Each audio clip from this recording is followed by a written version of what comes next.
Hello, fellow readers. I recently read Austenistan, that's Austen and Pakistan put together. And as you would expect, it is a collection of short stories by Pakistani authors inspired by Austen and set in Pakistan.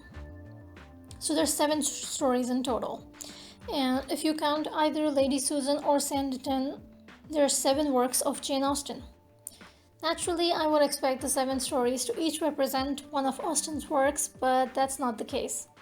5 of the 7 short stories are derived from Pride and Prejudice, Austen's most popular novel. Alright, let's look at each of the stories briefly. Every story starts with a short quote from one of Austen's works, making it clear what story they are adaptations of. The first story is called The Fabulous Banker Boys.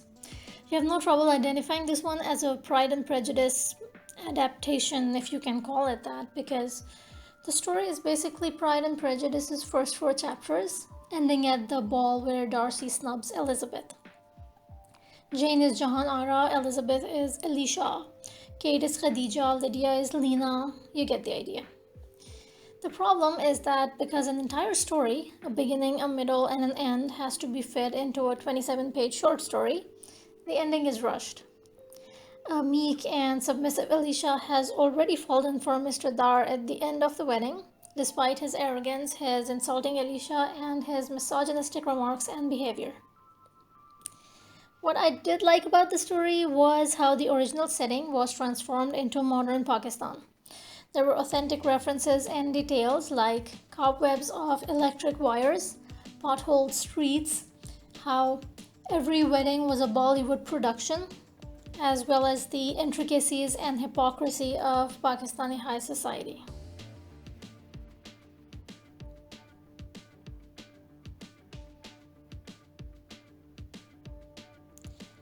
Next up is Begum Saira Returns. This one's my personal favorite from this collection. Like Austen's Lady Susan, Saira is a beautiful, confident widow whose flirting causes many problems. Saira is characterized more three-dimensionally than Lady Susan, though. We have access to her thought process, and as a result, I at least understood her actions to an extent. There are some quotes I really like in this one, like the description of Saira's relationship with her late husband.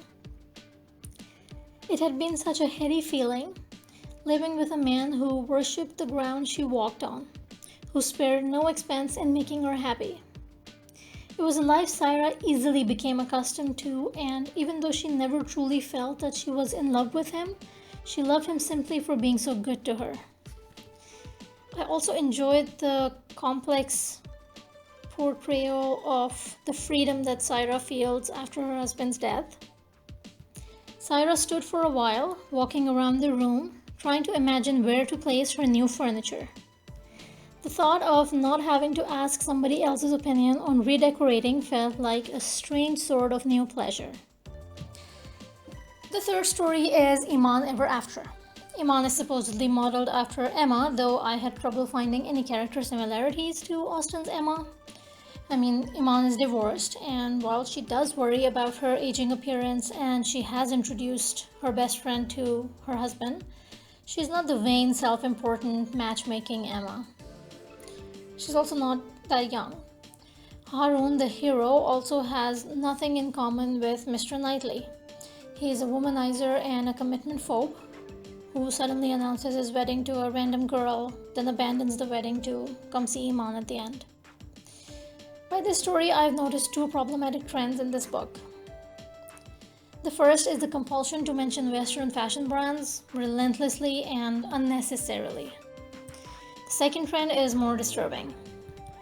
The male protagonists often disrespect the heroines. Like in this story, Harun shouts at Iman in public, asking her to shut up. And at the end, when he shows up Bollywood style at her door, he says, "Now kiss me, you stupid girl." And she does. Next up, we have the Mughal Empire.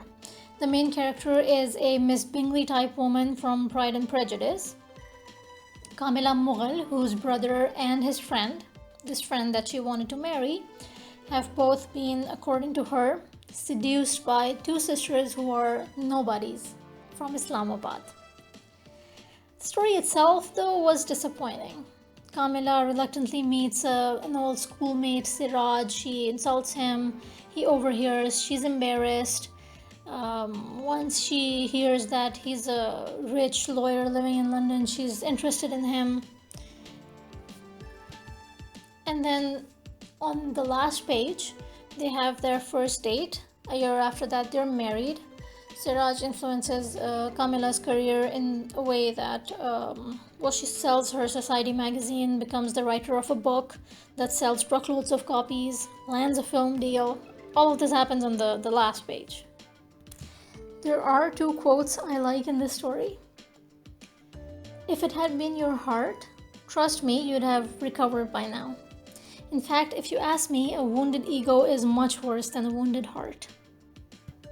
The second is, no matter what career a woman has, in this country you're either known as someone's daughter or someone's wife.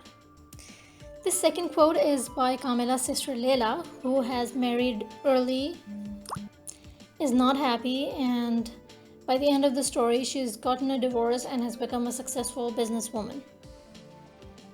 Why wasn't she the protagonist of this story? Then we have The Autumn Ball. This story is about Maya, whose marriage is lonely and disappointing. I suppose this might be a glimpse of what happens after Elizabeth and Darcy get married. I'm only guessing. The story is well written and explores important issues like loneliness and marriage. Maya may have married a foreigner, but her problems are very South Asian. She cannot work. She is the sole caretaker of her son, who her husband will watch only if the child isn't crying. The second is the issue of identity. There was a quote from the story I liked.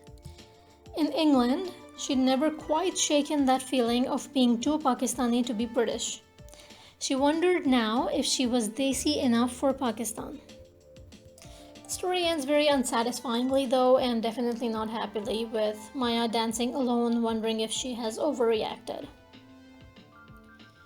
Only the Deepest Love is a story with too many plots that all end confusingly, if at all. The heroine Samina gets attacked by a student with a powerful father, who then flees to Dubai. He's never heard of again. Samina is rescued by a handsome friend of her cousin's husband, who then disappears suddenly, shows up just as suddenly in the last paragraph, offering no explanation other than, I got scared, I needed to think. They still end up together. And Samina's cousin finds out her new husband isn't interested in women, but chooses to stay with him because, quote, I don't know what to do right now, and we do get along so well. Nothing remotely Austenian about this one, except maybe handsome strangers that just happen to be there when you need them. The last story, On the Verge, is about Roya. Roya calls off her wedding to someone called Princey. Could that be his real name? Because he is unfaithful, only to travel to London for a blind date with a man who turns out to be embarrassing and obnoxious. At the same party, she meets a man with Hollywood matinee idol features, whatever that is, who pretends to be a bodyguard but is actually the son of the Duke of Luxembourg. The story's redeeming feature is the humor sprinkled sparsely throughout, like when Roya meets the Duke's son. She thinks, I waited for the inevitably tedious response. Is it dangerous there? Do you know Malala? Do you know my random Pakistani friend from university? Your English is, quote, so good, unquote. What I didn't understand was why Roya's sister, Myra, who's only described in a large paragraph, was not the protagonist of the story. This is how she's described. Myra had decided to pursue a career early in life and barely got the time to meet men. Plus, she had almost no patience for fools, which was the commodity largely on offer. That's a character I would have liked to know more about. So that was Austenistan. It's a quick read, and while it cannot always hold its own in plot or writing style, it did have enough good premises and good stories that I didn't regret buying it. Then again, I may just be biased because it was fun for me to see Pakistani Austen characters. Until next time.